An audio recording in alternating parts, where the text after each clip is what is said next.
Salut les gars. Ouais, j'ai commandé des étagères en plus, mais elles seront de l'autre côté. C'est vrai, ça commence à empiler dans tous les sens. Et je me suis dit je vais les mettre de l'autre côté de la caméra pour une raison simple, comme ça on pourra tourner la caméra de l'autre côté et de temps en temps vous aurez une vue différente des différents modèles qui sont là. Aujourd'hui nous sommes réunis mes très chers frères, très chères sœurs, pour un HPI Jumpshot SC qui est d'occasion. Il sera évidemment nettoyé et révisé. C'est une caisse, le Jumpshot, que j'aime bien. Parce que on avait donc le petit Jumpshot MT un petit moment ici. Très solide, faut dire ce qui est. Les biellettes souples, tout ça, ça fait travail à merveille. Les roues se plient dans tous les sens, mais il n'y a rien qui lâche. À part évidemment, comme toujours sur les RTR, le cerveau d'origine. C'était une version brushed. On a mis un petit combo brushless dedans et c'était juste le pied. Le souci, parce que moi perso j'aime pas sur la version Jumpshot en brushless, c'est le fait qu'ils aient intégré le moteur et le vario dans une seule pièce. C'est vrai que c'est simple. Tu as un moteur vario à l'arrière, tu n'as plus que le récepteur, qui est d'ailleurs sur ce HP Jumpshot dans une boîte réception absolument pas étanche. Ils ont mis un joint, mais en dessous il y a deux gros trous, donc ça sert à que dalle, c'est phénoménal. Chez HPI, je crois qu'ils n'arriveront jamais à faire une boîte radio logique. Bref. Mais c'est vraiment sympa comme caisse. Et pour un débutant, un petit gosse en brochette pour se lancer, top. Après, je préfère prendre le brochette et monter un petit combo brushless à part. Même si j'ai vu plein de vidéos sur le petit combo brushless, il marche à merveille, mais comme dit, en chauffant en été, dans les mains d'un débutant qui va pas forcément faire attention à la chauffe, va y avoir un souci. Ceci est donc la version Shortcuts de Tonton Alex. Oui, encore un tonton Alex, on a de plus en plus des tontons. Et d'ailleurs, j'ai plein de Alex et de Nico sur la chaîne, c'est un truc de fou. La carreau, c'est le style des nouveaux shortcuts, c'est un peu plus raplapla, un peu plus aérodynamique. Après, aérodynamique sur un shortcut, quand tu prends le vent en dessous, de toute façon, ça ne sert plus à rien. Tu peux à la limite découper ici à l'arrière pour que l'air sorte. Après, c'est vrai que ça marche bien. La carreau est pas moche du tout, j'aime bien. Elle est entière, faut dire ce qu'elle est. Elle est plus solide que la carreau du petit MT, ça c'est sûr. Tonton Alex nous a mis une roue de Savage Flux qui lui restait de toute évidence. Merci. Et à l'intérieur, nous avons une radio tactique à la place de la TF40 d'origine HPI. La TF40, bon niveau look, non, oui c'est vrai qu'il livrait pas la TF40 avec, il livrait la TF20, enfin c'est pas une radio, c'est juste une petite quéquette commande, de rien du tout. Donc là Alex nous a mis une radio correcte, et le petit Shortcuts, beaucoup plus long que le MT s'arrête là devant la boîte radio, et il y a même moins de place à l'arrière, donc il est plus long devant, il est plus long derrière. Ils ont gardé évidemment la boîte intérieure qui tient, donc ici on a le récepteur dans la boîte absolument pas zéro, enfin totalement pas étanche.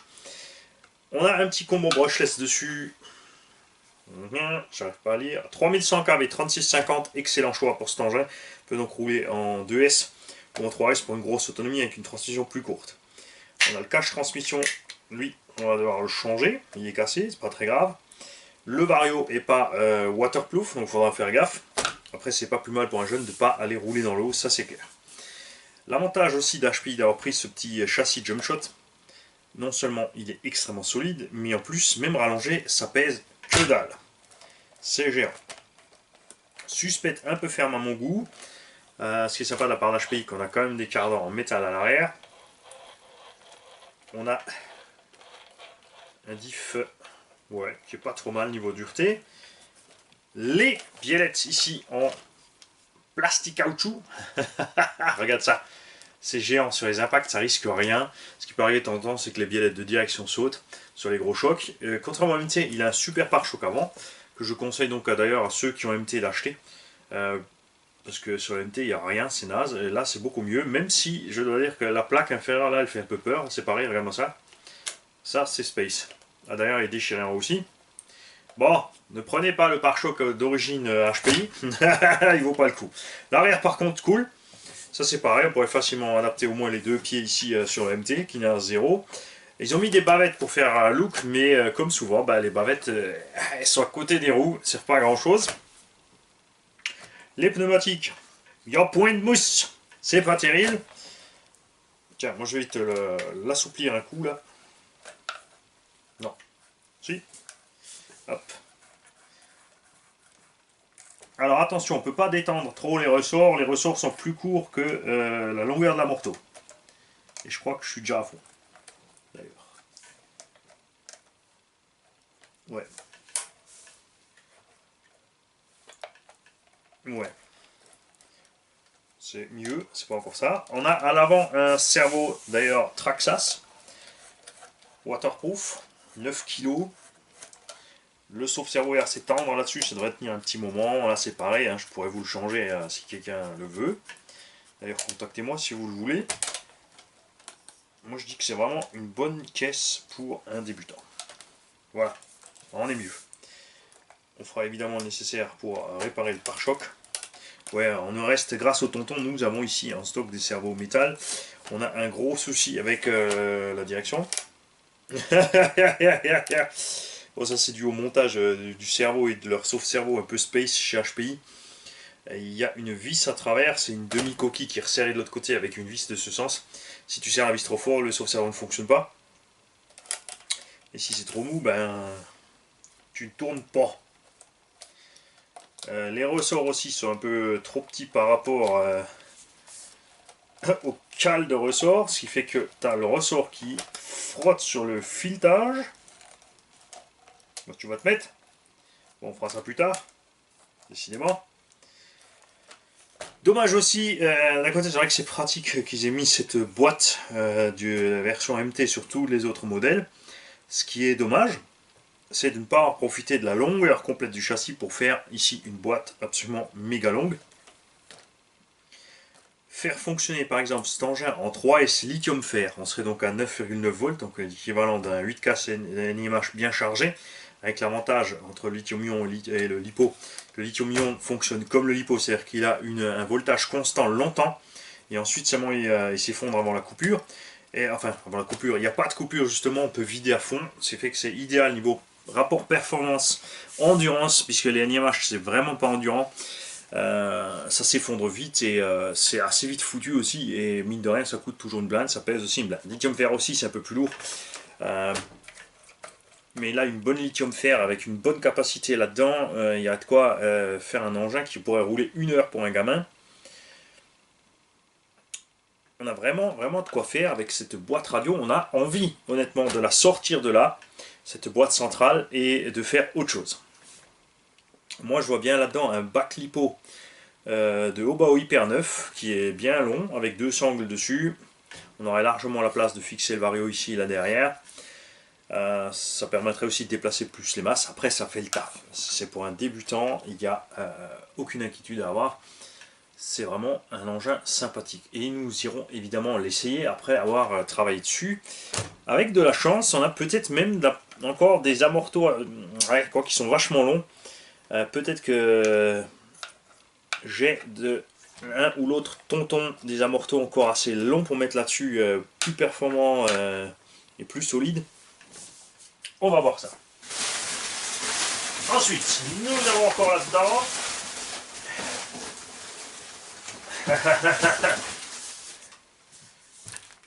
des cylindres. Ah, on a une paire de Wood Savage, ça c'est cool. On a plein de petits trous, 1/10 Medial Pro, d'une efficacité redoutable.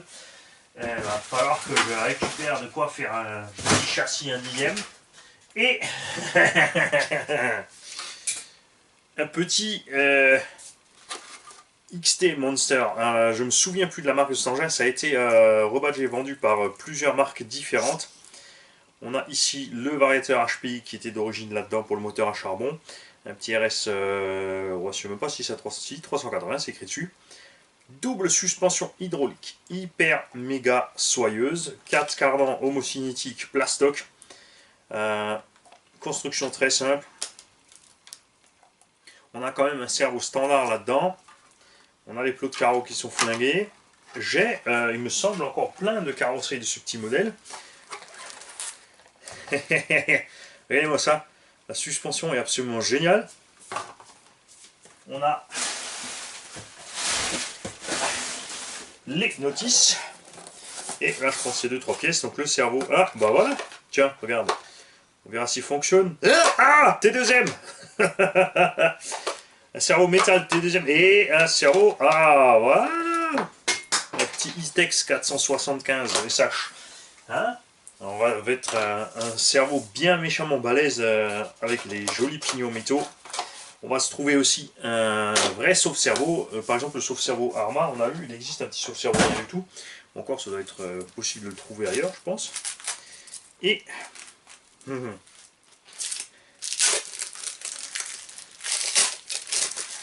Ah, j'ai trouvé le début.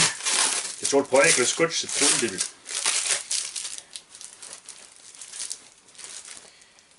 Nous avons une petite bière que je ne connais pas du tout. Brassez-vous. Premium Quality Belgian Beer. Bah oui, monsieur Alex est de Belgique. Nous avons donc ici une bonne bière belge.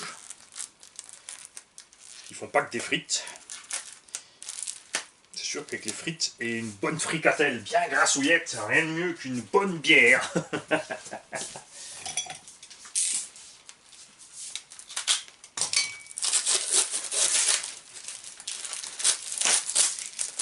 Alors, est-ce qu'on a la paire ou est-ce que tu nous as envoyé différents petits modèles? Ouais. Invictus, blonde d'Ardenne houblonnée. Et l'autre, pardon, je vais pas regarder. Pils Pure Mat à l'ancienne. Pure Malt, Pure Mat. On va évidemment mettre ces petites choses au frais. Et on va en profiter tout à l'heure à l'apéro. Enfin, tout à l'heure, dans pas longtemps, parce qu'il est presque 11 h, n'est-ce pas? Il m'a mis, je crois que, ouais, c'est ça. J'y vais, je vous laisse là avec le matos, vous avez qu'à observer. Moi, je vais aller me boire ma bière. Bon, ça sera pas au soleil la bière, ça sera sous la pluie battante, mais c'est pas grave. Tout ce qu'il faut, c'est protéger le goulot pour que l'eau ne rentre pas. Voilà ce que ça donne donc monter. Faudra que je vois. On a peut-être même encore des pneus.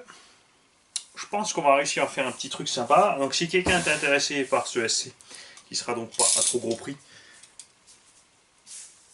eh bien, je vais le répéter encore une 200 millième fois.